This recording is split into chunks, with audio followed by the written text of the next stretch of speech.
There was a time when I thought life was a series of check. You wake up, you go to school, you get good grades, you find a job, you build a life, and somewhere in the middle of it all, you tell yourself that one day you will finally feel complete, but days turned into years, and that completeness never came. I used to believe that happiness was something waiting for me at the end of an achievement, that maybe if I worked hard enough, or became successful enough, or loved deeply enough, I would finally find that missing piece. But the truth I would come to realize was that I had been searching everywhere, except in the one place that mattered most inside myself. It began on an ordinary morning, the kind that doesn't announce itself with thunder or revelation. The sky was gray, my thoughts were heavier, and I couldn't shake the feeling that something deep within me was quietly crumbling. I had achieved what many would call a good life. I had stability. I had people around me who cared. I had things that should have made me feel grateful, yet I felt a quiet emptiness, a hollowness that followed me like a shadow. I tried to silence it with distractions, with noise, with endless scrolling and plans and goals, but silence always returned, and in that silence, there was a question I didn't want to face. Who am I when the noise fades? It's strange how we can live years without ever really meeting ourselves. We become experts in pleasing others and performing and adapting and surviving, but rarely do we stop to ask what we truly need, what we truly are. I had built layers around myself like walls, invisible, but solid layers of expectation, fear and old pain. I wore them like armor, thinking they protected me from disappointment, but in truth, they were prisons made of my own avoidance, and every day I carried them as if they were part of me, until one day I decided I was tired of carrying anything that wasn't mine. I remember sitting in front of a mirror, not to fix my hair, not to practice a smile, but to actually look. I stared at my reflection for what felt like hours, and it wasn't vanity, it was curiosity. Who is this person staring back at me beneath the tired eyes, beneath the practiced calm, beneath the stories I tell others about who I am? There was someone else, someone forgotten, someone waiting, and I realized I had spent so long running from silence, because silence is where truth lives, and truth was what I feared the most, because truth meant change, truth meant loss, truth meant facing the parts of myself I had buried long ago. So I began the slow work of unlearning. The first thing I unlearned was the idea that I had to always be okay. I had spent years pretending that strength meant never breaking, but real strength, I learned, is the courage to fall apart when you need to, and to rebuild slowly with honesty rather than pride. I started writing down everything I felt, not to make it pretty, not to make it wise, just to make it real. Anger, sadness, fear, confusion, they all spilled onto paper, and for the first time, I didn't judge them. I just let them exist, because that's what parts of me had been craving, to exist without conditions. The second thing I unlearned was the belief that my worth depended on others. I had built my identity on validation, on being seen, liked, accepted. But when no one was watching, I didn't know who I was. I realized that external validation is like salt water. It looks like it can quench your thirst, but it only makes you thirstier. The real nourishment comes from within, from being able to look at yourself and say, even if no one else understands me, I am still enough. And that was hard at first, because years of conditioning don't dissolve overnight, but little by little I started believing it, not just saying it, believing it, and that changed everything. The third thing I unlearned was control.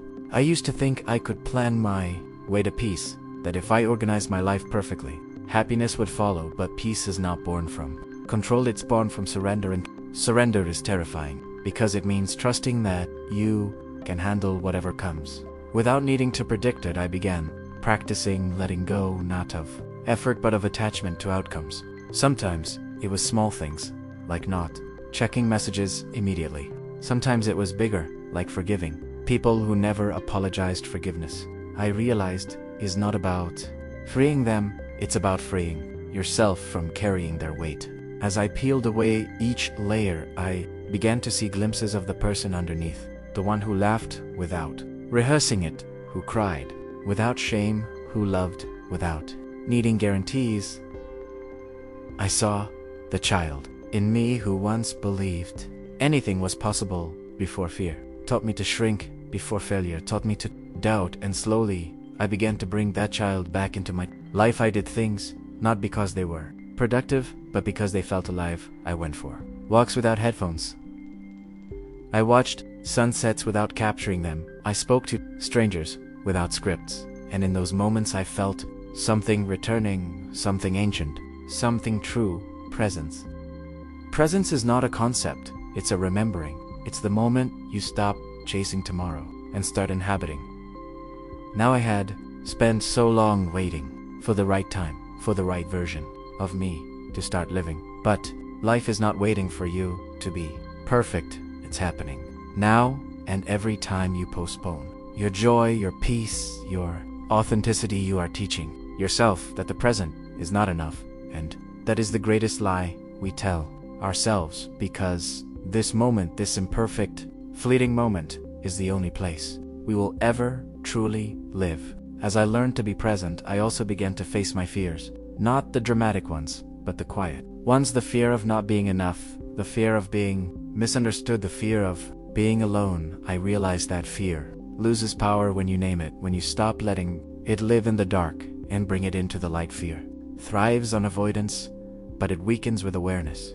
I started having conversations with my fears, asking them what they wanted to protect me from, and surprisingly, they weren't enemies. They were messengers trying to keep me safe from old pain. But safety built on avoidance is a cage, and I was ready for freedom, even if it meant walking through discomfort.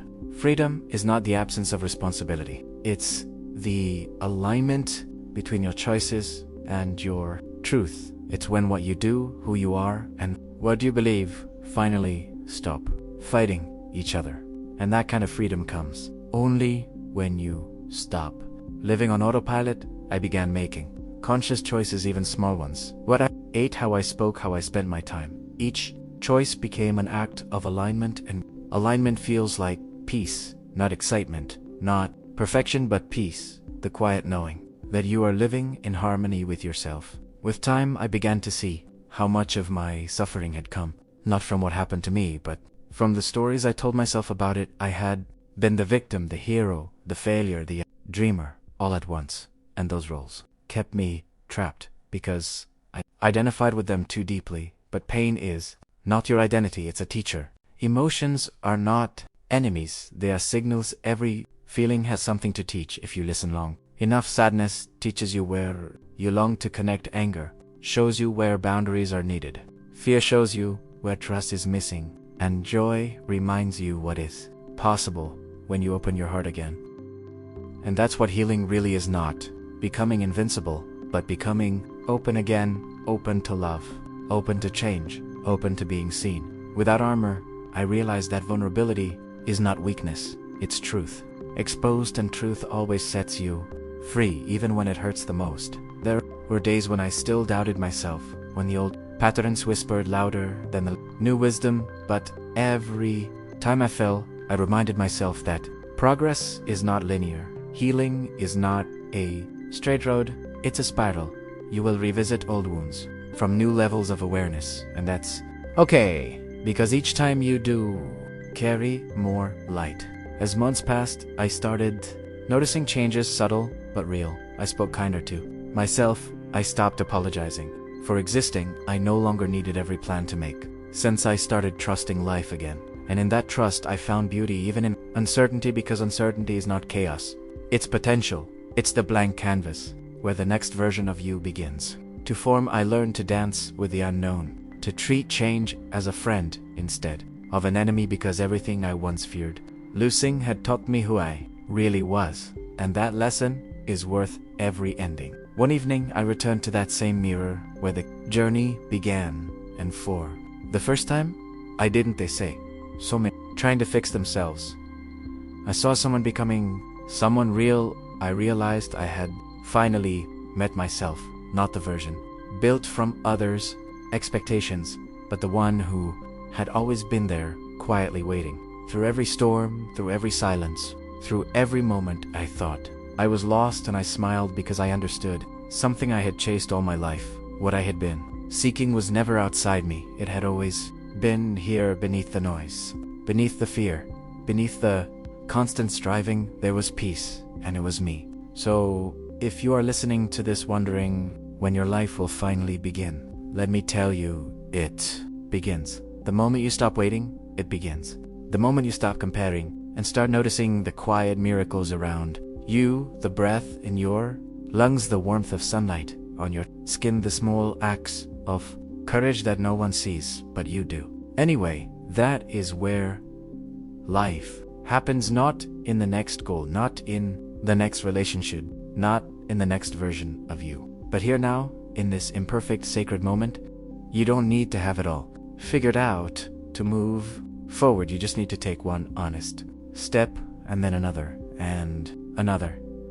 And someday you'll look back and realize that the person you were searching for was never missing. You just hadn't stopped long enough to meet them. The journey of self-discovery is not about becoming more, it's about remembering who you already are, and that remembering will change everything. Not because life becomes easier, but because you become present, and when you are present, even the ordinary becomes extraordinary. So breathe, forgive yourself for all the times you abandon your heart, forgive the past for not being what you hoped, forgive the future for being uncertain, and then gently come home to this moment, to yourself, because this is it. This is life, not tomorrow, not someday, but now, and in this now you are enough, you are whole, you are free.